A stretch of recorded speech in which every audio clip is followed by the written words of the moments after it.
موضوع الدرس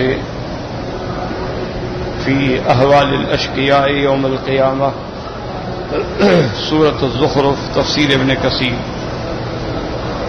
الحمد لله رب العالمين والصلاة والسلام على أشرف الأنبياء وسيد المرسلين سيدنا محمد وعلى آله وأصحابه أجمعين. اللهم صل على سيدنا محمد وعلى آل سيدنا محمد كما صليت على إبراهيم وعلى آل إبراهيم في العالمين إنك حميد مجيد. أعوذ بالله من الشيطان الرجيم. بسم الله الرحمن الرحيم. إن المجرمين في عذاب جهنم خالدون لا يفتر عنهم وهم فيه مبلسون.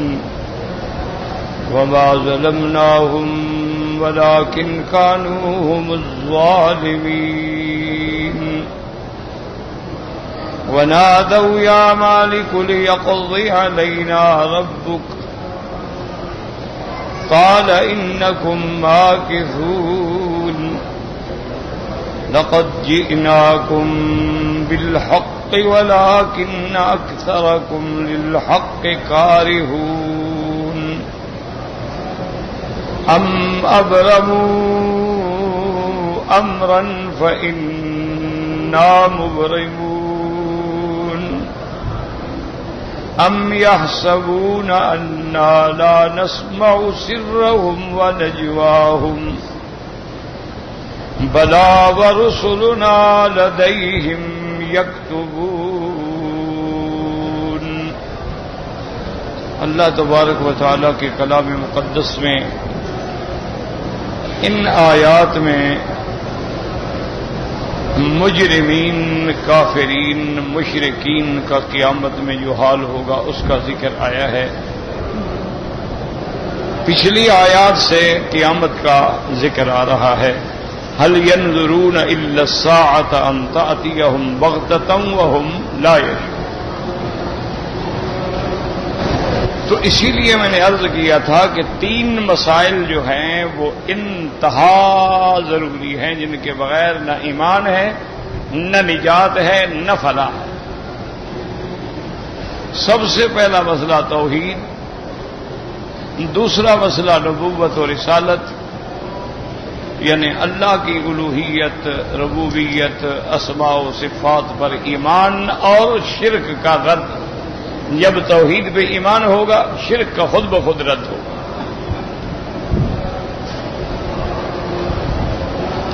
اور دوسرا مسئلہ تھا نبوت و رسالت، کہ اللہ نے جتنے پیغمبر بھیجے، نبی بھیجے، سب برحق. ان پہ جتنی کتابیں اتاری سب برحق. ان کو جو اپنے اپنے زمانے میں شریعت عطا فرمائی سب برحق. لیکن ہم اجمالی طور پر تو سارے پیغمبروں پہ ایمان لائیں گے کہ حضرت آدم علیہ السلام سے لے کر سیدنا عیسیٰ علیہ الصلاۃ والتسلیم تک سب انبیاء رسول برحق. لیکن تفصیلی ایمان جو ہے وہ ہم لائیں گے شریعت محمد مصطفیٰ صلی اللہ علیہ وسلم پر، کہ ہم نے جو کلمہ پڑھا ہے اور ہمیں جو اللہ نے نصیب فرمایا وہ ہے لا الہ الا اللہ محمد الرسول اللہ. یہ بات اچھی طرح سمجھ. اور یہ بات بھی یاد رکھ لیں کہ اللہ نے کتنے پیغمبر بھیجے ہیں اس کا کوئی پتہ نہیں، کیونکہ نہ قرآن میں ذکر ہے نہ حدیث میں ذکر ہے. یہ سابقہ کتابوں کی روایات ہیں کہ 1,24,000 پیغمبر گزرے ہیں، لیکن اللہ عالم، اللہ پاک نے کوئی عدد نہیں بیان فرمایا. ہاں البتہ یہ صحیح حدیث میں ثابت ہے کہ جتنے بھی انبیاء آئے ہیں ان میں رسول جو ہیں وہ 313 ہیں. اور یہ بھی قاعدہ ہے، یاد رکھو کہ ہر رسول نبی ہوتا ہے، لیکن ہر نبی رسول نہیں ہوتا. یعنی جو رسول ہوگا وہ نبی لازماً ہوگا، لیکن یہ ضروری نہیں ہے کہ جو نبی ہو وہ رسول بھی ہو. اور رسول کا معنی ہوتا ہے صاحب شریعت، جس کو اللہ نے شریعت دی، اللہ نے کتاب دی، وہ رسول. نبی تو ہے، وحی تو آئی ہے، لیکن وہ سابقہ کتابوں کے تابع ہے. اس کی آسان مثال دماغ میں رکھ لیں کہ سیدنا موسیٰ علیہ السلام رسول اللہ ہیں اور اللہ کے نبی ہیں. اللہ نے آپ کو شریعت دی، کتاب دی، تورات دی، صحائف دیے. سیدنا ہارون ان کے بھائی ہیں، نبی تو ہیں لیکن رسول نہیں ہیں، کیونکہ وہ اسی شریعت کے تابع ہیں جو موسیٰ علیہ السلام کی شریعت یعنی تورات کے تابع ہیں. تو لہذا ہر رسول نبی ہوگا، لیکن ہر نبی رسول نہیں ہوگا. اور رسول جو ہیں وہ 313 گزرے ہیں، یاد رکھو. رسول جو گزرے ہیں وہ 313 ہیں. اس کا بھی ہمیں اس لیے پتہ لگا کہ ایک حدیث مبارک میں آیا کہ عدد اصحاب بدر، کہ بدر والے دن جو حضور کے صحابہ کا عدد تھا وہی رسولوں کا عدد تھا، تو وہ عدد ہے 313. تو لہذا معلوم ہوا کہ رسول بھی 313 ہیں. تو اس لیے رسولوں کی تعداد کے بارے میں تو علم ہے، لیکن انبیاء ایک مشہور بات ہے کہ 1,24,000 ہے، لیکن کوئی دلیل نہیں ہے اس کا، اور ضرورت بھی نہیں. ایک بات ہمیشہ یاد رکھیں، کیونکہ جب ہمارا ایمان یہ ہے کہ اللہ نے جتنے رسول بھیجے، نبی بھیجے، ہمارا سب پہ ایمان ہے. اب وہ 1,00,000 تھا، 1,24,000 تھا، وہ 90,000 تھا، اس سے کیا فرق پڑتا ہے؟ اور نہ ہمیں عدد گننے کا حکم ہے کہ ہم گنتے رہیں کہ کتنے پیغمبر آئے ہیں. اچھا، اسی طرح یاد رکھو کہ اللہ نے قرآن میں صرف 25 پیغمبروں کا نام لیا ہے، باقی اجمالاً ذکر فرما دیا ہے کہ ہم نے جتنے رسول رسلا مبشرین و منذرین، لیکن جو نام لیے ہیں وہ صرف 25 پیغمبر ہیں جن کا اللہ نے نام لیا. اور اسی طرح یہ بھی یاد رکھ لیں کہ بعض انبیاء کا قصہ اجمالاً ہے، بعض انبیاء کا قصہ تفصیلاً ہے. اور سب سے زیادہ تفصیل جو ہے وہ حضرت ابراہیم، حضرت موسیٰ، حضرت عیسیٰ، حضرت آدم، اور اس کے بعد سیدنا یوسف علیہ الصلوۃ والتسلیم. اور یہ بھی قرآن کا قاعدہ ہے کہ قصے کو ایک جگہ بیان نہیں فرماتے ہیں، یعنی بعض قصہ سورۃ البقرہ میں ملے گا، بعض اعراف میں ملے گا، بعض انبیاء میں ملے گا، بعض سورۃ القصص میں ملے گا، بعض سورۃ الزخرف میں ملے گا. صرف ایک قصہ ہے جس کو اللہ نے صرف ایک سورت میں بیان کیا، وہ سیدنا یوسف علیہ السلام کا قصہ ہے، کہ جس کو اللہ نے اول سے لے کر آخر تک صرف ایک سورت میں ذکر کیا. اس کے بعد پھر اللہ نے یوسف علیہ السلام کا کسی دوسری جگہ ذکر ہی نہیں فرمایا. تو یہ باتیں دماغ میں رکھ لیں کہ توحید پر ایمان، نبوت و رسالت پر ایمان، اسی طرح میرے سرکار کی ختم نبوت پر ایمان، یہ بنیادی عقیدے ہیں. اس میں کوئی مسئلہ نہیں ہوتا کہ یہ حنفی ہے یا شافی ہے یا مالکی ہے یا حنبلی ہے یا دیوبندی ہے یا بریلوی ہے. یہ تو بنیاد ہے، اگر یہ نہیں ہوگی تو بندہ مسلمان ہے ہی نہیں. اور تیسرا مسئلہ جو ہے وہ قیامت ہے. لیکن میں نے عرض کیا تھا اور بات اس کے بعد رہ گئی درس کا، چونکہ چھٹی کا دن آ گیا، کہ قیامت کا جو مسئلہ ہے نا یہ بڑا مشکل ہے، کیونکہ یہاں عقل کام ہی نہیں کرتی. اللہ کی توحید عقل سے تعلق ہے، فطرت کا تقاضا ہے. نبوت کا ماننا ہر پیغمبر ہر دور میں آئے ہیں، ان کا ماننا بھی مشکل نہیں ہے. لیکن قیامت پر جو ایمان ہے نا یہ بڑا مشکل ہے. اس لیے ہمیشہ یاد رکھ لیں کہ قیامت کے مسئلے کو سمجھنے کے لیے دلائل سمائی کی ضرورت ہوتی ہے، دلائل عقلی کی ضرورت نہیں ہوتی. کیا مانا کہ اللہ نے فرما دیا بس ٹھیک ہے، سرکار دو عالم نے بتلا دیا ٹھیک ہے. ضروری نہیں ہوتا کہ ہم ان پہ اپنی عقل دوڑائیں، کیوں وہ ہے عالم غیب. جب عالم غیب ہے تو ہم اس کو کیسے سمجھیں؟ سمجھنا بڑا مشکل. اسی لیے اللہ نے قرآن میں کوئی تقریباً صورت نہیں ہے جس میں قیامت کا ذکر نہ ہو. اللہ نے بار بار قیامت کا ذکر کیا اور قیامت کے کئی نام دیا. فرمایا اذا وقعت الواقعۃ لیس لوقعتها کاذبۃ، واقعہ بھی نام ہے. کہیں فرماتی ہیں الحاقۃ ما الحاقہ، حاقہ بھی نام ہے. کہیں فرماتی ہیں القاریۃ ما القاریۃ وما ادراک ما القاریہ، قاریہ بھی نام ہے. کہیں فرماتی ہیں لا اقسم بیوم القیامۃ ولا اقسم بالنفس اللوامہ، تو قیامت بھی نام ہے. اور کہیں اللہ تبارک و تعالی فرماتی ہیں قیامت کے نام کے علاوہ اللہ فرماتے ہیں الساعہ، جیسے آپ قرآن میں ابھی پڑھ رہے ہیں هل ينظرون الا الساعة ان تأتيهم بغتة وهم لا يشعرون. اور کہیں فرماتے ہیں يسألونك عن الساعة. تو یاد رکھیں کہ قیامت کا نام حاقہ بھی ہے، قاریہ بھی ہے. اسی طرح قیامت کا نام جو ہے اللہ تبارک و تعالی نے قیامت بھی رکھا ہے، ساعہ بھی رکھا ہے. کئی نام ہیں جن کو اللہ نے ذکر فرمایا ہے. اور سورتوں کے اندر مختلف صورتیں ہیں. سورت ہود پڑھ کے دیکھیں، اسی طرح سورت انفطار دیکھیں، اسی طرح سورت انشقاق دیکھیں، اسی طرح سورت زلزال دیکھیں. ہر صورت میں کسی نہ کسی شکل میں اللہ تبارک و تعالی نے قیامت کا ذکر فرمایا ہے. اور فرمایا ان الساعۃ آتیۃ لا ریب فیہا، اے میرے بندو قیامت نے آنا ہے لا ریب فیہا، جس میں کوئی شک نہیں ہے، ہر حال میں قیامت آئے گی. اسی طرح اللہ فرماتی ہیں دوسرے مقام پہ کہ جب قیامت آئے گی تو حال کیا ہوگا. فرمایا اذا زلزلت الارض زلزالها واخرجت الارض اثقالها وقال الانسان ما لها، جب زمین میں زلزلہ آ جائے گا اور زمین اپنے اندر کی ہر چیز کو باہر نکال دے گی.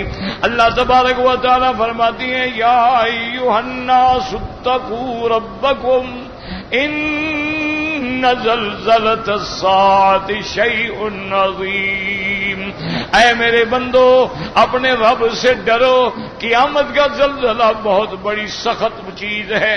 یوم ترونها تذہل کل مرضعۃ عما ارضعت، وہ ایسا دن ہوگا کہ جب دودھ پلانے والی اپنے دودھ پیتے بچے کو بھول جائے گی.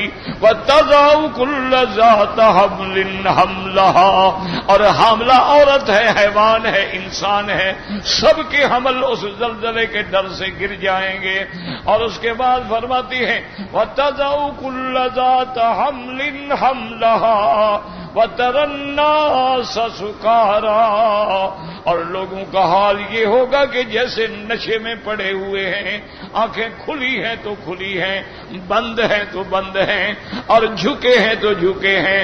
اور فرمایا وَمَا هُمْ بِسُكَارَى، ان کو نشہ نہیں ہوگا، وَلَكِنَّ عَذَابَ اللَّهِ شَدِيدٌ، لیکن تیرے اللہ کا عذاب اتنا سخت ہے کہ عذاب کی دہشت سے آنکھیں پھٹی کی پھٹی رہ جائیں گی، بولنے کی طاقت نہیں ہوگی، بات نہیں کر سکیں گے. یوم یقوم الناس لرب العالمین. اللہ کہیں فرماتے ہیں اذا السماء انفطرت، جب آسمان پھٹ جائیں گے، وَإِذَا الْكَوَاكِبُ انتثرت، اور جب ستارے جھڑ جائیں گے، اور فرمایا جب دریا بھر جائیں گے، اور جب قبریں کھول دی جائیں گی اور قبروں سے سب کو نکالا جائے گا. اور کہیں فرماتے ہیں اذا السماء انشقت وَأَذِنَتْ لِرَبِّهَا وَحُقَّتْ إِذَا الْأَرْضُ مُدَّتْ وَأَلْقَتْ مَا فِيهَا وَتَخَلَّتْ، اور زمین کو ہم کھولیں گے اور حکم دیں گے کہ جو کچھ تیرے اندر ہے باہر نکال کے پھینک دو. تو زمین اپنے خزانے، زمین اپنے مدافن، زمین اپنے معادن، زمین کے اندر جو مردے ہیں سب کے سب باہر آ جائیں گے۔ اس لیے اللہ تبارک و تعالی نے قیامت کے بارے میں متعدد صورتوں میں ذکر کیا ہے، اور میرے آقا رحمت دو عالم صلی اللہ علیہ وعلا آلہ واصحابہ وسلم تسلیما کثیرا کثیرا نے، آپ نے بھی اپنے خطبات میں، آپ نے اپنے خطابات میں، آپ نے اپنے مجالس میں، آپ نے اپنے جمعہ میں، آپ نے اپنے عیدین میں، اس لیے حضور جمعہ والے دن اور عیدین والے دن خاص طور پہ وہ صورتیں پڑھتے تھے جن میں قیامت کا ذکر ہے، تاکہ بندے تیار ہو جائیں کہ قیامت آنے والی ہے۔ اس لیے حضور پڑھتے تھے سبح اسم ربک الاعلی، اور پڑھتی حل اتاک حدیث الغاشیہ وجوہ یومئذ خاشعۃ عاملۃ ناصبۃ تصلی نارا حامیہ تسقی من عین آنیہ۔ تو اللہ نے یاد رکھو یہ قیامت اتنا اہم چیز ہے کہ سارا قرآن پہ نظر دوڑاؤ، ہر صورت میں کہیں نہ کہیں آپ کو قیامت کا ذکر ملے گا۔ اس لیے یقین یاد رکھو کہ قیامت برحق ہے، قبروں سے اٹھنا برحق ہے، میدان محشر میں جمع ہونا برحق ہے، صحائف اعمال کا تقسیم ہونا برحق ہے، اعمال کا میزان ہونا برحق ہے، پھر ہر بندے کا صراط پل صراط پہ گزرنا برحق ہے۔ اس کے بعد اہل جنت جنت میں ہیں، اہل نار نار میں ہیں، اور اصحاب الاعراف جو ہیں وہ نہ جنت میں نہ نار میں بلکہ درمیان میں ہیں۔ یہ ساری چیزیں برحق ہیں۔ اس لیے میرے محبوب رحمت دو جہاں، جب بھی آپ صبح اٹھتے آپ کی آسمانوں پہ نظر پڑتی، آپ یہ آیت پڑھتے ان فی خلق السماوات والارض واختلاف اللیل والنہار، اس کے پڑھنے کے بعد آپ ہمیشہ فرماتے اللہم انت الحق ووعدک الحق ولقاؤک حق والجنت حق والنار حق والساعة حق والنبیون حق ومحمد حق اللہم صل وسلم وبارک علیہ۔ اللہ کے نبی روزانہ کہتے ہیں اللہ تیری ملاقات بھی حق ہے، قیامت بھی حق ہے، قیامت کا آنا بھی حق ہے، انبیاء بھی حق ہیں، اور اللہ تیرا بھیجا ہوا نبی محمد مصطفیٰ بھی حق ہے۔ حضور روزانہ پڑھتے تو یاد رکھو قیامت جو ہے ایک بڑا اہم مسئلہ ہے، اور اس کا سمجھنا اتنا مشکل۔ اب اپنے دماغوں میں یاد رکھیں کہ سب سے پہلا منظر جو ہے قیامت کا جب انسان پہ موت آتی ہے، ہر انسان پہ موت آتی ہے، ہر جاندار پہ موت آتی ہے، موت آنی ہے، اور موت سے کسی کو بچنے کا کوئی راستہ نہیں۔ انبیاء پہ بھی موت آئی، اولیاء اللہ پہ بھی موت آئی، اور اسی طرح ملائکہ پہ بھی موت آئے گی، کوئی بھی نہیں بچے گا۔ کل نفس ذائقۃ الموت۔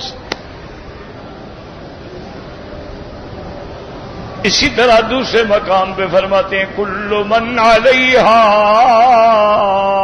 فان، ہر چیز قابل فنا، کل شیء ہالک الا وجہہ، ہر چیز قابل ہلاک ہے۔ یاد رکھو موت برحق ہے، موت سب پہ آنی ہے، اور ہر پیغمبر پہ بھی موت آئی۔ اسی لیے اللہ نے فرما دیا تھا وما محمد الا رسول قد خلت من قبلہ الرسل افإن مات او قتل انقلبتم علی اعقابکم۔ فرمایا میرا مدنی بھی تو ایک رسول ہے، آپ سے پہلے بھی کئی رسول گزر چکے، سب پہ موت آ گئی۔ اگر میرے مدنی پہ موت آ جائے یا میرے مدنی شہید ہو جائیں، کیا تم دین چھوڑ دو گے؟ کیا بات ہے، موت تو برحق ہے۔ اسی لیے سیدنا امیر المؤمنین رضی اللہ تعالی عنہ حضرت عمر جو ہیں، یعنی حضور کی جب وفات ہوئی ہے نا، آپ کی جب موت آئی ہے، تو حضرت عمر جیسا آدمی جو تھا نا وہ ہل گیا۔ حالانکہ حضرت عمر اتنا مضبوط آدمی تھا کہ پہاڑ ہل سکتا ہے، عمر نہیں ہل سکتا، لیکن حضرت عمر جیسا آدمی جو تھا نا، یعنی فراق رسول میں اور حضور کی موت کی خبر سن کے بالکل دماغ جواب دے گا۔ حضرت عمر نے تلوار نکال لی، اللہ کا بندہ بڑا جلال والے تو تھے نا، تلوار نکال کے میدان میں کھڑے ہو کہتے من یقول ان محمدن قد مات، خبردار کسی نے کہا کہ حضور پہ موت آ گئی، عمر اس کی گردن تلوار سے اڑا دے گا۔ کیسے حضور پہ موت آ گئی؟ حضور کے بعد قیامت تک جب نبی نہیں ہے تو حضور کی نبوت قیامت تک ہے، تو حضور بھی قیامت تک رہیں گے، موت کیسے آ گئی؟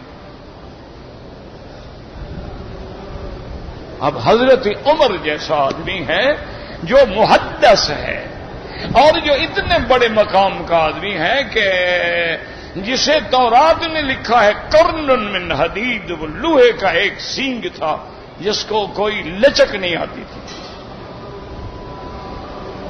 اور اتنا بڑا آدمی ہے جس کے ایمان پہ اللہ کے فرشتوں نے ایک دوسرے کو مبارک دی ہے۔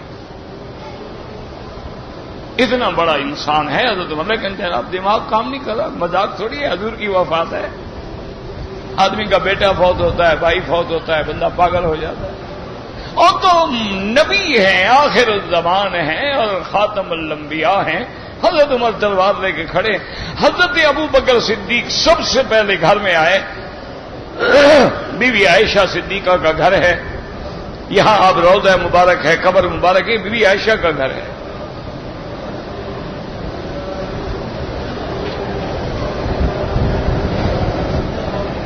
خدا کی شان ہے، بس اللہ کے نظام ہیں، سمجھ سے بالا تر ہیں، اور ہم تو خیر ویسے بھی ایک طالب العلم ہیں، ہم کیا اور ہماری بساط کیا، کیا پدی اور کیا پدی کا شوربہ،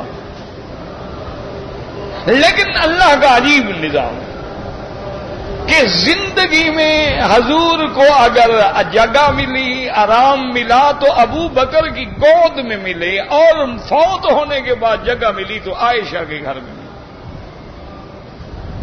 اللہ کا نظام ہے، اس کو کون چھیڑ سکتا ہے؟ اب اگر دنیا میں کوئی ابو بکر عائشہ کا منکر ہو، اپنی عاقبت خراب کرے گا، اپنے لیے جہنم بنائے گا، ہمارا کیا بگاڑے گا؟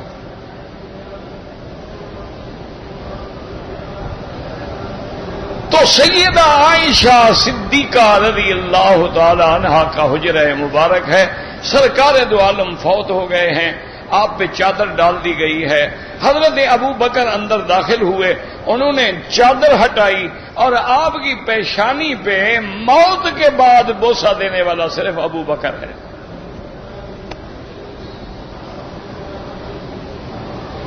یعنی یہ مقام بھی صرف ابو بکر کو ملا ہے اور کسی کو نہیں ملا۔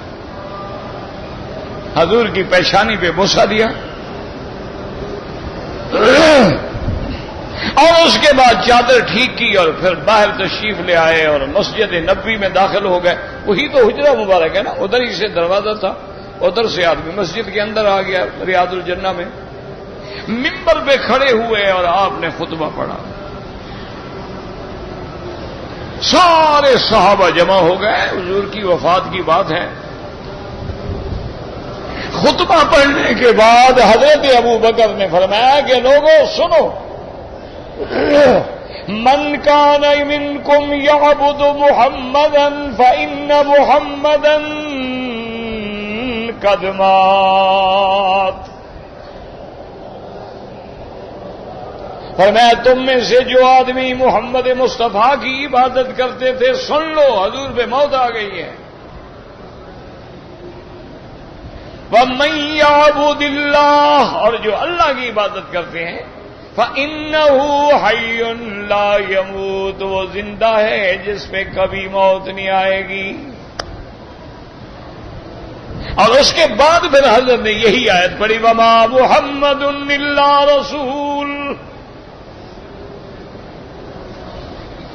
حضرت عمر رضی اللہ تعالیٰ عنہ کہتے ہیں کہ جب میں نے خطبہ سنا، قرآن کی یہ آیت سنی، تو مجھے معلوم ایسے ہوتا تھا کہ جیسے یہ آیت ابھی ابھی اتر رہی ہے اور خطبہ ختم ہوا، میں نے کہا یرحم اللہ بک یا ابا بکر، ابا بکر اللہ تجھ پہ کروڑوں رحمتیں کرے، تم نے ہمارا ایمان بچا لیا ہے۔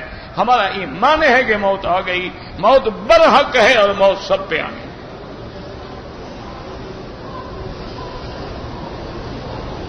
تو یاد رکھو کہ موت برحق ہے، اس سے کوئی نہیں بچ سکتا۔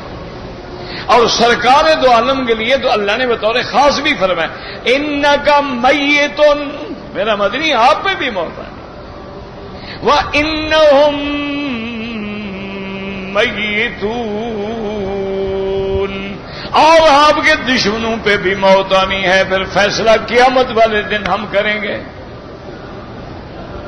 لیکن ایک بات یاد رکھو، موت برحق ہے۔ موت کے کیوں؟ اگر موت نہ ہو تو پھر تجہیز، تکفین، تدفین، قبر کیا مانا؟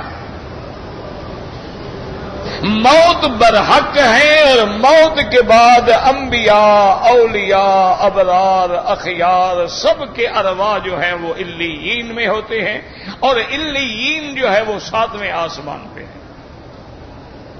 اس کے بعد اللہ اس روح مبارک کا تعلق جو ہے وہ اللہ کے انبیاء کے ساتھ جوڑ دیا جاتا ہے۔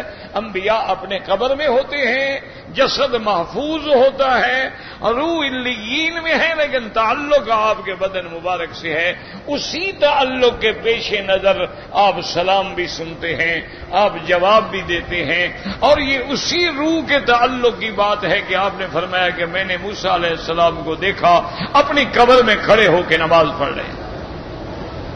اس لیے ایک بات یاد رکھیں، موت برحق، لیکن موت کے بعد یاد ہے روح جو ہے وہ بھی برحق۔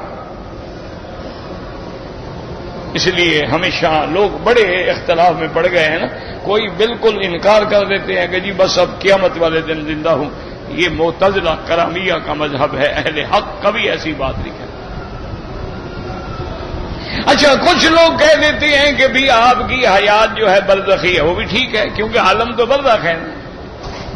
کچھ کہہ دیتے ہیں کہ بھی آپ کی حیات جو ہے دنیاوی ہے۔ دنیاوی کا معنی یہ نہیں ہوتا کہ جیسے دنیا میں آپ چلتے پھرتے آتے کھاتے پیتے، نہیں، یہ معنی نہیں ہوتا۔ دنیاوی کا معنی یعنی دنیا میں بھی حیات اسی بدن میں تھی نا، تو قبر میں بھی چونکہ اسی بدن میں، اس لیے کہہ دیا گیا کہ دنیاوی ہے۔ بات کو سمجھا کریں، لوگ بلا وجہ علماء پہ اعتراض کر دیتے ہیں کہ جی کیسے دنیاوی حیات ہے۔ وہ بھائی دنیا میں جو حیات ہے وہ اسی جسد میں تھی، وہی جسد قبر مبارک میں محفوظ ہے، اسی سے روح کا تعلق ہے، تو گویا اس کو انہوں نے کہہ دیا کہ حیات دنیاوی ہے۔ تو اس لیے بہرحال اس مسئلے کو سمجھ لیں، کیونکہ یہ بڑا ہی مشکل مسئلہ ہے۔ اچھا، اسی طرح یاد رکھیں کہ جیسے قیامت برحق ہے، عذاب قبر بھی برحق ہے۔ بہت سارے فرقے ہیں، معتزلہ ہیں، کرامیہ ہیں، اور بھی بڑے گمراہ فرقے ہیں جو عذاب قبر کے بالکل منکر ہیں۔ وہ کہتے ہیں کوئی عذاب قبر شبر نہیں، یعنی بندہ مر گیا، اس کے بعد پھر قیامت میں اٹھیں گے، پھر فیصلہ ہو۔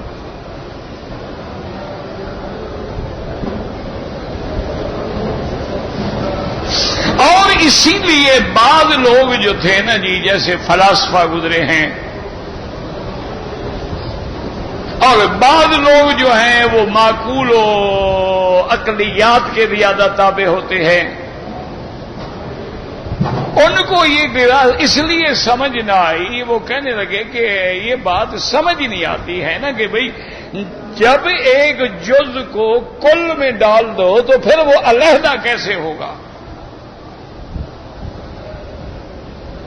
کیا معنی سمجھے اچھی طرح، اللہ کرے مجھے بھی اللہ توفیق دے سمجھانے کی، اور آپ کو بھی سمجھنے کی توفیق دے، لیکن سمجھ تب آئے گا جب آپ کی توجہ ہوگی۔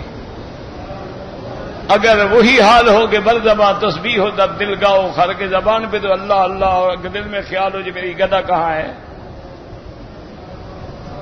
پھر تو کوئی فائدہ نہیں ہوتا۔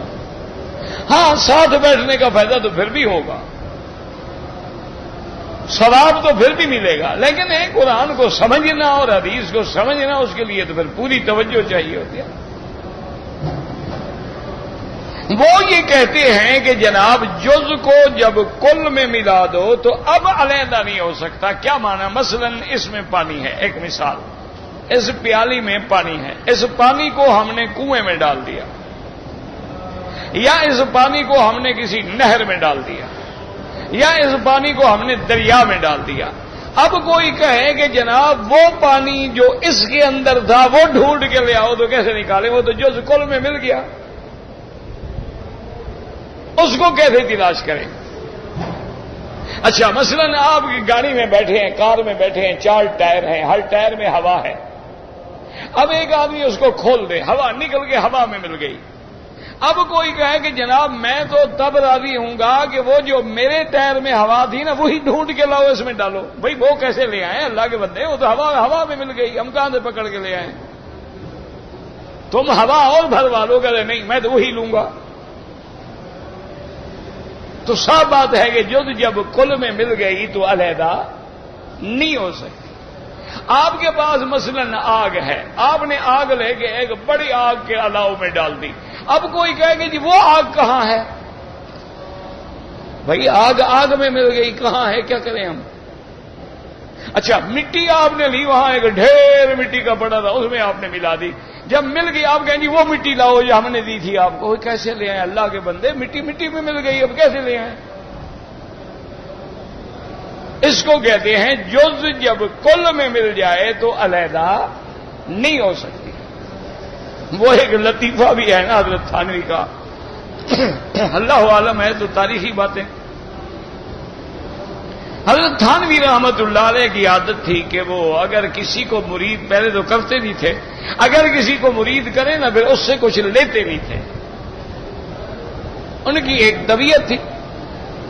ایک آدمی آیا، اس نے مٹھائی کا ڈبہ پیش کیا۔ ہندوستان میں بڑی عجیب عجیب مٹھائیاں بنتی ہیں، ہم تو خیر نہیں کھاتے، تو اب چونکہ دور بدل گیا، وہ خالص گھی کی بیچارے دوست مہربانی کرتے ہیں، اللہ ان کو جزائے خیر دے، وہ تو خوش ہو کے ہدیہ لاتے ہیں، لیکن بھی اب ہمیں تو دودھ کھائے پیے زمانہ گزر گیا، اب تو خالص گھی بھی نہیں کھا سکتے، نہ خالص دودھ پی سکتے ہیں، اب تو ڈبے پر گزارا ہے نا۔ اسی لیے اکبر الہ آبادی رویا تھا نا کہ اولاد سے کیسے بو آئے ماں باپ کے اتوار کی، دودھ ہے ڈبے کا، تعلیم ہے سرکار کی۔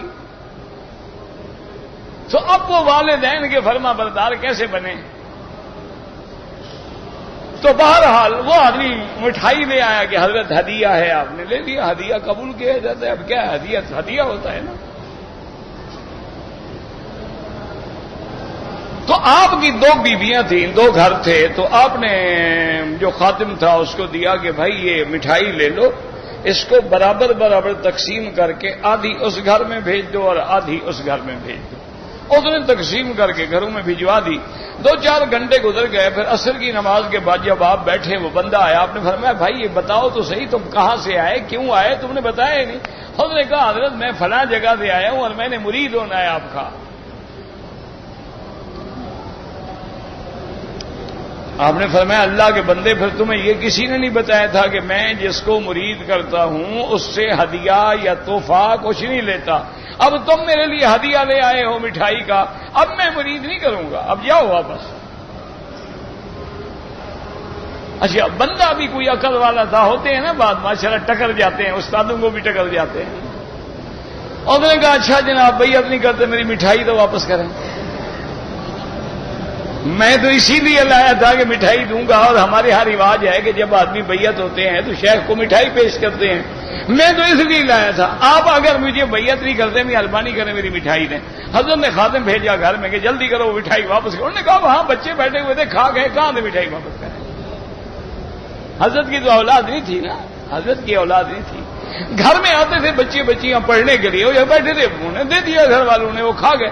انہوں نے کہا حضرت سے کہو کہ بھئی وہ مٹھائی بچے بیٹھے تھے کھا گئے، کہاں سے لے آئے؟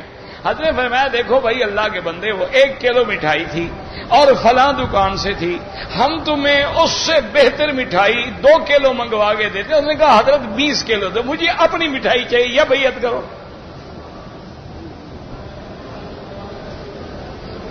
حضرت کو ہنسی آ گئی، فرمایا اچھا بھائی آ جاؤ بیعت کر لو، اور کیا کرو، وہ مٹھائی تو میں نہیں دے سکتا، وہ تو کھا گئے لوگ۔ تو یہ ایسے ہوتا ہے، ہمارے تھے ہم بھی ان کو محبت میں دادا کہتے تھے، ویسے دادا تو نہیں تھے، حضرت الیاس اللہ ان کی قبر پہ کروڑوں رحمتیں فرمائے، انہی کے بھائی تھے شیخ ادریس انصاری جو صادق آباد میں تھے، یہ شیخ الیاس یہاں تھے، پورا روزانہ ایک قرآن کا ختم کرتے تھے۔ وہ جب بیعت ہونے کے لیے حضرت مدنی کے پاس گئے تو کہا کہ حضرت مجھے بیعت کر لیں، وہاں پڑھتے بھی تھے۔ انہوں نے کہا کہ نہیں بھائی تم تو تھانہ بھون جاؤ اور وہاں جا کے حضرت تھانوی سے بیعت ہو جاؤ۔ انہوں نے کہا حضرت تھانوی لیگی ہیں اور ہم کانگریسی ہیں، ہمارا جب شیخ کا ہمارا نظریہ ہی مختلف ہو، وہ جنا کے ساتھ ہیں ہم کانگریس کے ساتھ ہیں، تو ہمارا نظریہ ٹکرا جائے گا، اور وہ کپڑے پہنتے ہیں ولایتی اور ہم تو کھدر پہنتے ہیں، تو جب پیر کا مرید کا آپس میں مزاج ہی نہ ملے، نظریہ ہی نہ ملے، تو بیعت کیسے چلے گی؟ تو اس لیے انہوں نے کہا مجھے تو آپ نے بیعت کرنی۔ انہوں نے کہا اچھا بھائی استخارہ کر لو۔ انہوں نے فرمایا ایسا کرو استخارہ کر لو، اگر استخارے میں خیر ہو تو پھر میں بیعت کر لوں گا۔ اس نے کہا حضرت استخارہ وہ کرتا ہے جب شک ہو کہ بھئی میں یہ کام کروں یا نہ کروں، مجھے آپ کے پیر ہونے میں کوئی شک نہیں، آپ کو میرے مرید ہونے میں شک ہے تو استخارہ کر لو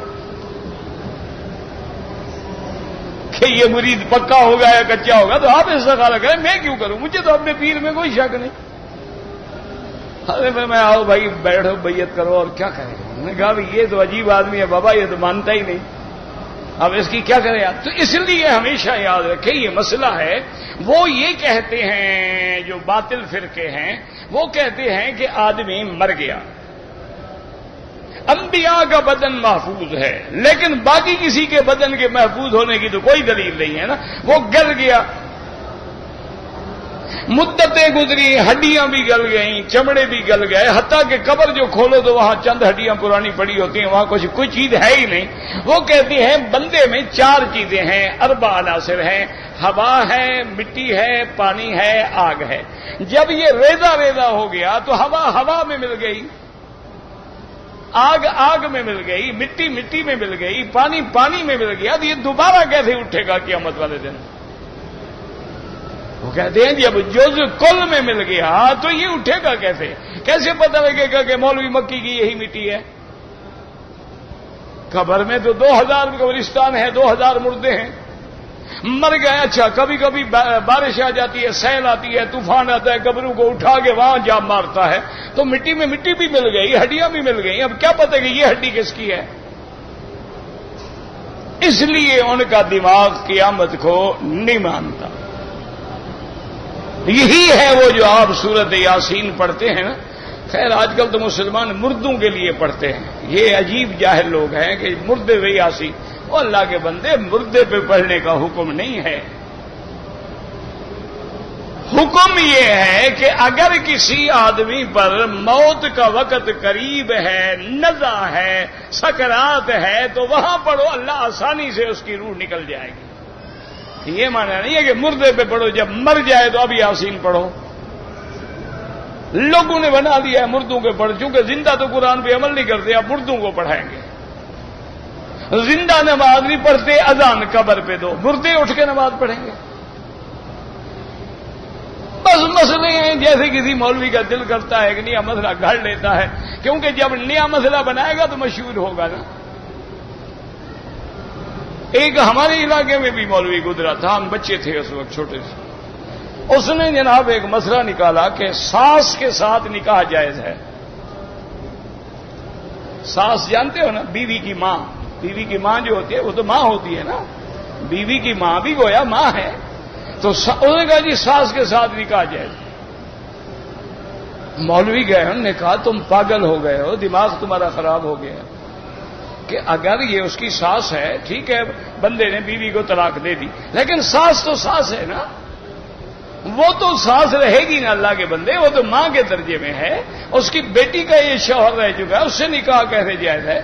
اور نے کہا مولوی صاحب تمہارا جو دماغ خراب ہو تو میرا کیا قصور ہے؟ اس نے کہا کیسے؟ اس نے کہا جس کا نکاح ہے وہ تو قبروں پہ سجدہ کرتا ہے، قبروں پہ سجدے کرنے والا مسلمان ہے، انہوں نے کہا نہیں وہ تو کافر ہے. تو نے کہا جب کافر تھا تو نکاح کہاں ہوا؟ جب نکاح نہ رہا تو ساس کہاں رہی؟ اس لیے نکاح جائز. اب ایک نئی بات ہے نا جی، ایک نئی بات نکال دی، وہ مشہور ہو گیا وہ فلاں مولوی جی ساس سے نکاح جائز، ساس سے نکاح جائز. اور جو نہیں جانتے تھے نا وہ بھی 4 دن میں سارے ڈویژن میں بڑا مولوی بن گیا. کچھ دنوں کے بعد اس نے کہا یار مجھے مسئلہ سمجھ آ گیا، میں توبہ کرتا ہوں. بس اللہ بھی راضی ہو گیا، شہرت بھی حاصل کر لی اور اس کے بعد توبہ بھی کر لی. تو بہرحال یاد رکھیں کہ یہ بے وقوفی کیوں ہے، یہ قرآن میں ہے سورۃ یاسین. اللہ فرماتے ہیں اولم یر الانسان انا خلقناہ من نطفۃ فاذا هو خصیم مبین. اللہ نے فرمایا میرے محبوب دیکھو اس بندے کو، اس منکر کو، کافر کو دیکھو جس کو میں نے ایک مادہ منویہ پانی، گندے پانی کے قطرے سے پیدا کیا ہے. جب یہ حضرت صاحب پیدا ہو گئے، بڑے بن گئے، عقل دے دیا، دماغ دیا، اب اللہ کا مقابلہ کر رہا ہے، جھگڑے کے لیے آیا ہوا ہے. ضرب لنا مثلا ونسی خلقہ، آ کے مثالیں دیتا ہے کہ محمد مصطفیٰ یہ ہڈی ہے، ہڈی گل گئی ہے، ہڈی کو یوں مسلا، اس کے بعد پھونک ماری مٹی اڑ گئی. کہتا ہے کہ یہ ہڈی ہے، مثالیں دیتا ہے. کیا اس کو اللہ دوبارہ زندہ کریں گے؟ ضرب لنا مثلا ونسی خلقہ قال من یحیی العظام. کہتا ہے کون ان ہڈیوں کو زندہ کرے گا جب یہ ریت ہو جائیں گی، راکھ بن جائیں گی. وہی رمیم. اللہ فرماتا ہے دیکھو میرے مقابلے پہ کھڑا ہے. کہتا ہے جی ان کو کون زندہ کرے گا؟ اللہ نے فرمایا بدبخت تم اپنی پیدائش کو بھول گئے ہو. جب میں تمہیں ایک پانی کے قطرے سے بنانے پہ قادر ہوں، یہ تو پھر بھی مٹی ہے، ہڈی ہے، کچھ ہے. وہ کیا تھا؟ وہ تو پانی کی چند قطرے تھے. اگر اس سے میں تمہیں پیدا کر سکتا ہوں تو اس سے دوبارہ نہیں پیدا کر سکتا. اچھا اس میں اور اشارہ ہے، اصل میں بات سمجھا کرو، قرآن کو پڑھا کرو تو سمجھا بھی کرو. آخر اللہ تبارک و تعالی نے یہ مثال کیوں دی کہ نسی خلقہ، اپنی پیدائش کو بھول گیا. اچھا انسان کس چیز سے پیدا ہوتا ہے؟ نطفے سے، یعنی منی سے، مادہ منویہ سے. اچھا نطفہ کس چیز سے پیدا ہوتا ہے؟ بھائی انسان میں جو منی بنتی ہے وہ خون سے بنتی ہے نا. خون نہ ہو تو منی بنے گی. اچھا خون کس سے بنتا ہے؟ غذا سے.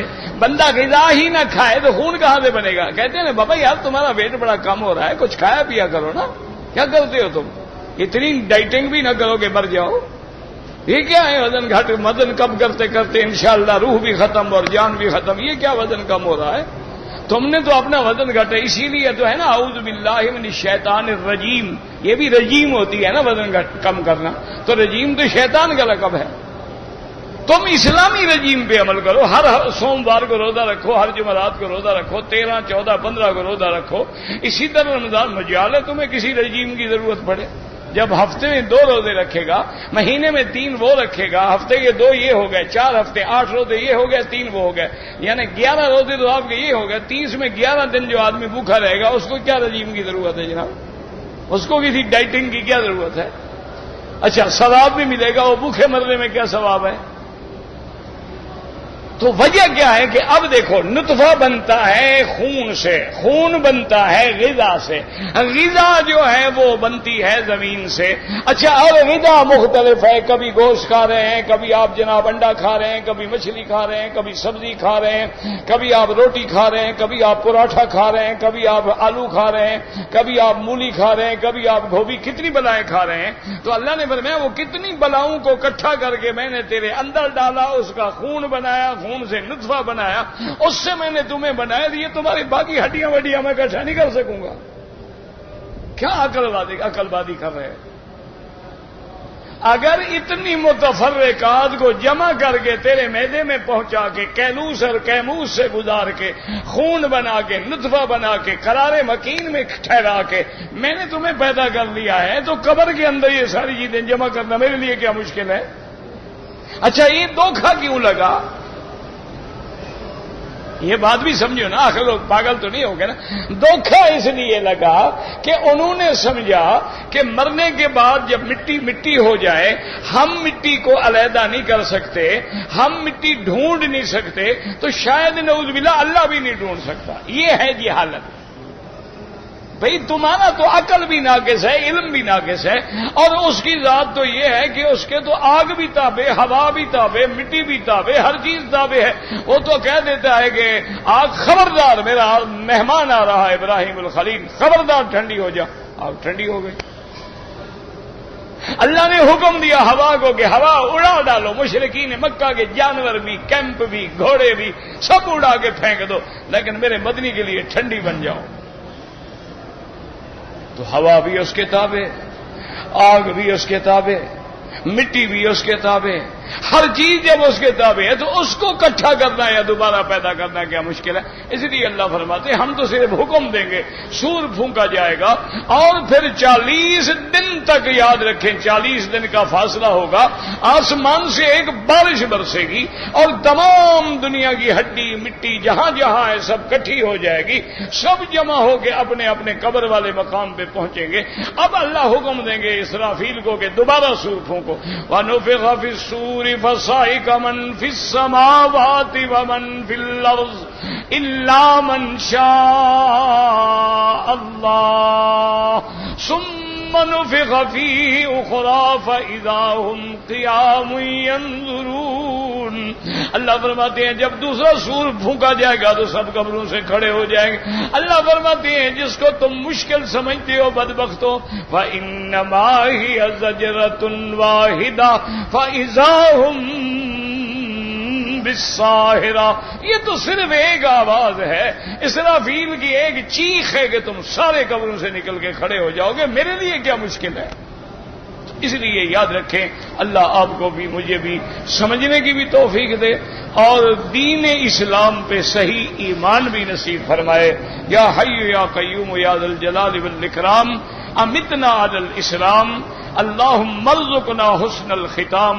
اللہم اجعل آخر کلامنا لا الہ الا اللہ محمد الرسول اللہ.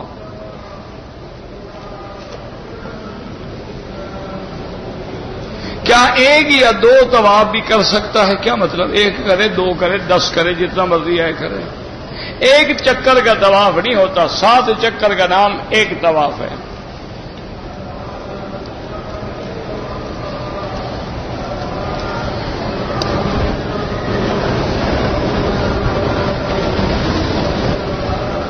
بہرحال اگر آپ آئے ہیں امارات سے اور آپ کی بیوی حالت حیض میں ہے، اس کو نیت کرنی چاہیے تھی. حیض کی حالت میں یا نفاس کی حالت میں عورت غسل کرے، نماز نہ پڑھے، لیکن لبیک بعمرۃ لبیک اللہم لبیک نیت کر کے آ جائے. آپ نے اب چونکہ نیت بھی نہیں کی ہے، اس لیے سب سے بہتر طریقہ یہ ہے کہ اس کو فوراً لے کے مدینہ شریف چلے جاؤ. جب مدینہ شریف میں وہ پاک ہو جائے، غسل کر لے، وہاں سے پھر احرام باندھ کے نیت کر کے، احرام تو عورت کا ہوتا نہیں، احرام مانا ہے نیت کرنا، نیت کر کے آ جائے اور عمرہ پورا کرے. آپ نے غلطی کی ہے، وہ نیت کر سکتی تھی، یہاں بیٹھی رہتی، جب پاک ہو جاتی عمرہ کر لیتی.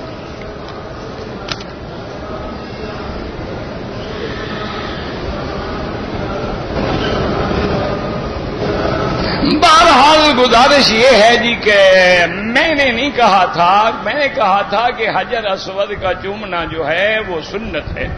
اگر قرآن کا چومنا بھی سنت ہے تو کسی حدیث میں دکھا دو. یہ تو نہیں فلاں اخبار میں لکھا تھا، یہ بات تو نہیں. آپ کوئی حدیث ڈھونڈ کے دکھا دیں کہ حضور پاک نے چوما ہے، صحابہ نے چوما ہے، ٹھیک ہے، پھر ہم آپ کے ساتھ ہیں. میں تو جھگڑے والا مولوی نہیں ہوں نا، جھگڑے والے مولوی تو اور ہوتے ہیں نا کہ نہیں میں نہ مانوں، میں وہ نہیں ہوں. آپ مجھے ایک حدیث دکھا دیں. اور پتہ ہے سنت کس کو کہتے ہیں؟ یاد رکھو، ایک ہے ایک فعل کا ہونا، اس سے جواز تو ثابت ہوتا ہے، وہ چیز بھی ثابت ہوتی ہے، لیکن وہ سنت نہیں کہلاتی. مثلا حضور نے نماز پڑھ رہے تھے تو کندھے پہ بچی بی بی زینب کی بیٹی کو بٹھایا ہوا تھا، تو یہ ثابت ہے، نماز ہو گئی، لیکن سنت نہیں ہوگی کہ ہر بندہ پہلے اپنی بچی کو کندھے پہ بٹھائے پھر نماز پڑھے.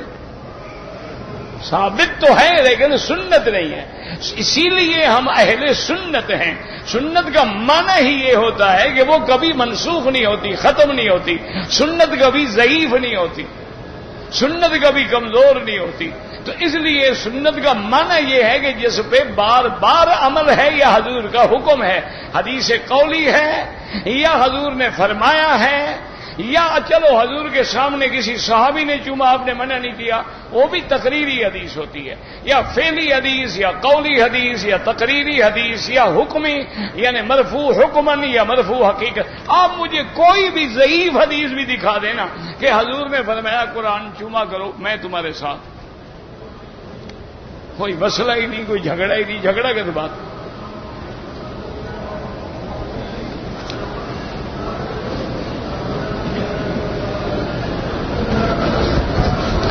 امام کی رات بھول جاتا ہے.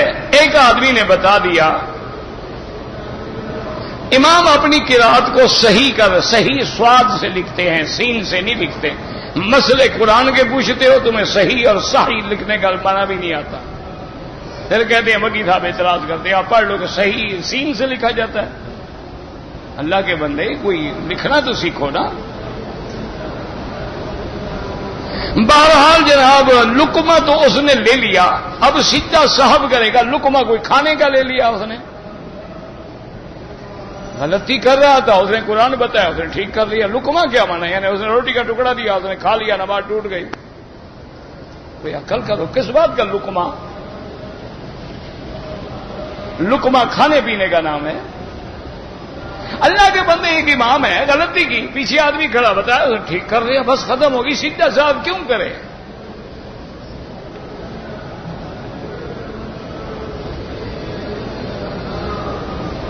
کہتے جی کہ اگر پہلی صف مکمل ہے، اب ایک آدمی نماز میں آ گیا، افضل یہ ہوتا ہے کہ ایک آدمی کو پیچھے کر لے تاکہ پیچھے اکیلا کھڑا نہ ہو. لیکن اگر وہ پیچھے نہ آئے، وہ بھی ضد کر کے کھڑا رہے کہ ستون ہلے گا حاجی نہیں ہلے گا، تو پھر کیا اکیلا بھی پڑے گا؟ کیا کرے؟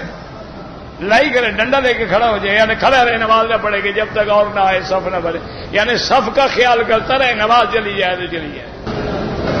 کہتے جی کہ اگر ایک آدمی کے پاکستان سے جدہ میں کام کی نیت سے آیا ہے، پھر احرام نہیں باندھا، کوئی جرمانہ نہیں. وہ آیا ہی جدے کے لیے، مکے کے لیے تو نہیں آیا.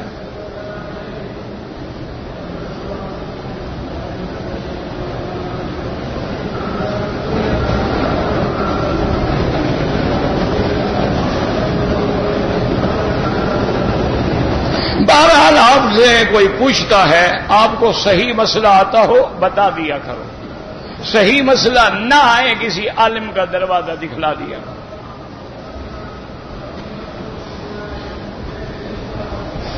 کہتے جی کہ میں نے سنا ہے علامات قیامت میں کہ 9 یا 11 سال کی لڑکی نانی بن جائے گی. یہ تم نے سنا ہے، ہم نے تو نہیں سنا ہے. نہ کسی حدیث میں ہے، نہ ہم نے سنا ہے. آج آپ کی تقریر سے سن لیا ہے، وہ بھی سنا نہیں ہے، پڑھ لیا ہے.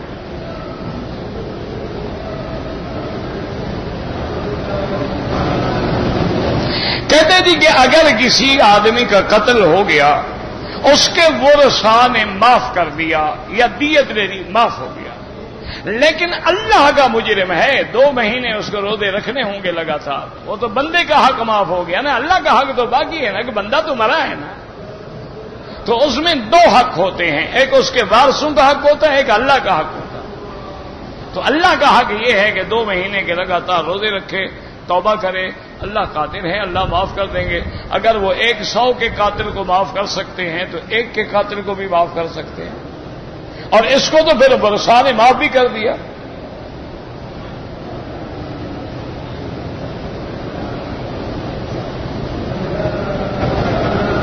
کہتے جی کہ میری 12 بجے تک ڈیوٹی ہوتی ہے، 2 بجے سوتا ہوں، لیکن نماز قضا پڑھتا ہوں. بالکل غلط ہے، ناجائز ہے.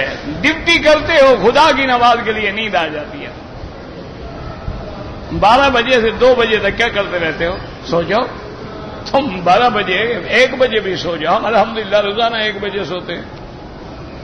یعنی یہ نہیں ہے کہ ایک دن، روزانہ 1 1:30 بجے سوتے ہیں. اللہ کا شکر ہے اللہ 3 بجے اٹھا دیتے تو 1.5 گھنٹہ سو جاتے ہیں، ٹھیک ہے بس. پھر صبح کو درس دینے کے بعد جا کے 2-3 گھنٹے پھر سو جاتے. تو یہ کیا بات ہے کہ میری ڈپٹی ہے، میری ڈپٹی ہے؟ خدا سے بڑی بھی کوئی ڈپٹی ہے؟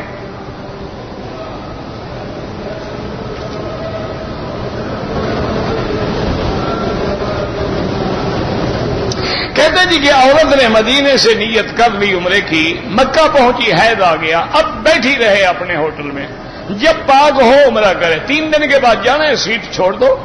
یہ کیا مطلب؟ مذاق ہے یعنی شریعت کے تابع تمہارے لیے مسئلے بنتے رہیں. جب تک عمرہ نہیں کرے گی وہ احرام میں ہے، اور اگر بال کٹا دے گی تو دم بھی دینی پڑے گی، اپنے ملک سے واپس آ کے عمرہ بھی قضا کرنا پڑے گا. 1 ہفتے کی سیٹ پیچھے کرا لو، کیا ہو جائے گا؟ اچھا بیمار ہو جاؤ نہ جاؤ، کیا کر لیں گے؟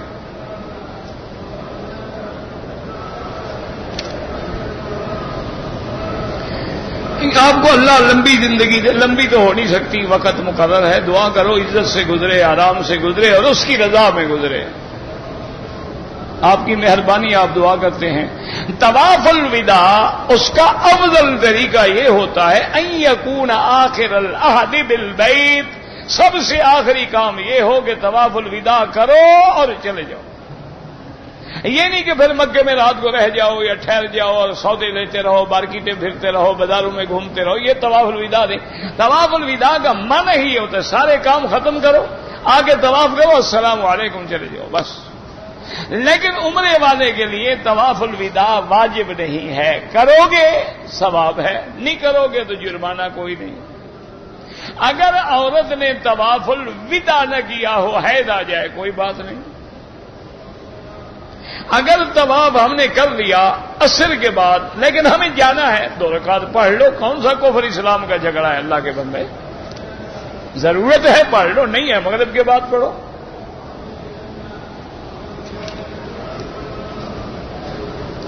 ایک آدمی نے عمرہ کیا، 12 گھنٹے گزر گئے، حلق نہیں کرایا. اب حلق بھی کراؤ اور دم بھی ادا کرو. آپ کی زبان کون سی ہے جو آپ سن رہے ہیں؟ یہ میں کون سی زبان بول رہا ہوں؟ کیا کرے آدمی؟ اب جواب برداشت کرنا پڑتا ہے نا بابا. کبھی کبھی ہمارا بھی میٹر گھوم جاتا ہے نا. بلوچ آدمی لاکھ مولوی بن جائے نا، اندر تو رہتا ہے نا خناس.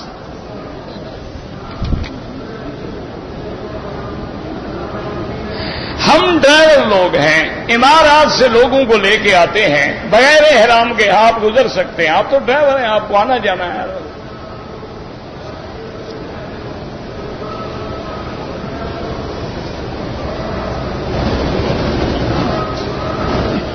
کسی نے پاکستان میں ایک نئی جماعت مسلمین بنائی ہے، اللہ سب کو ہدایت دے. بس کسی کے بارے میں کیا بحث ہے؟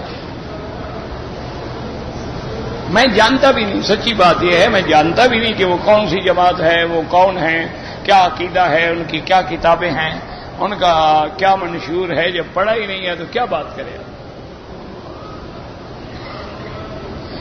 صفا مروہ دوڑنے کے لیے جب جا رہا تھا تو 9ویں دفعہ حجر اسود کو اشارہ کرنا بھول گیا. کوئی جرمانہ نہیں. میں نے شروع سے سائی کی، 2 رکعت نفل ادا کی. پتہ نہیں صفا مروہ کے بعد تو کوئی نفل نہیں ہوتی.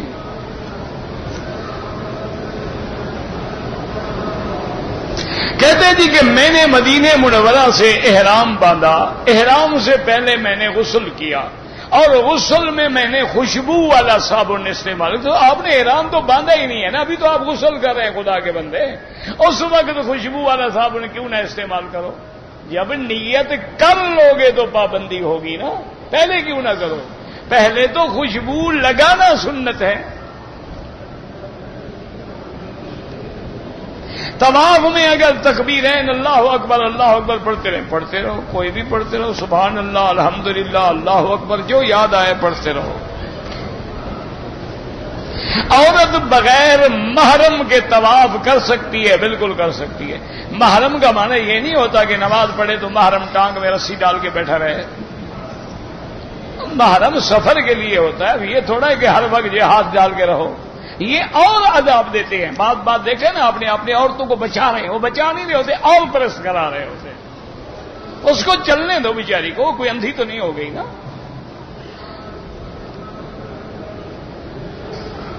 کہتے جی کہ یہاں مرغی برازیل سے آتی ہوگی اللہ کو پتا. بہرحال جو باہر سے آتی ہے اس کا کوئی اعتبار نہیں، جو اس ملک کی ہے وہ ٹھیک ہے.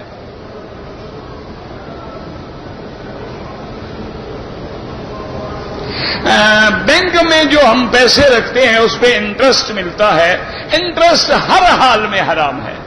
آپ کرنٹ اکاؤنٹ رکھا کریں، اور اگر پہلے غلطی کی ہے تو جو انٹرسٹ ملے لے لیں، لینے کے بعد کسی غریبوں کو دے دیں، لیکن ثواب کی نیت نہ کریں. ثواب حلال پہ ہوتا ہے، حرام پہ ثواب نہیں ہوتا. سورت توبہ میں بسم اللہ اس لیے نہیں لکھی گئی کہ بعض صحابہ فرماتے تھے کہ سورت انفال اور سورت توبہ ایک سورت ہے.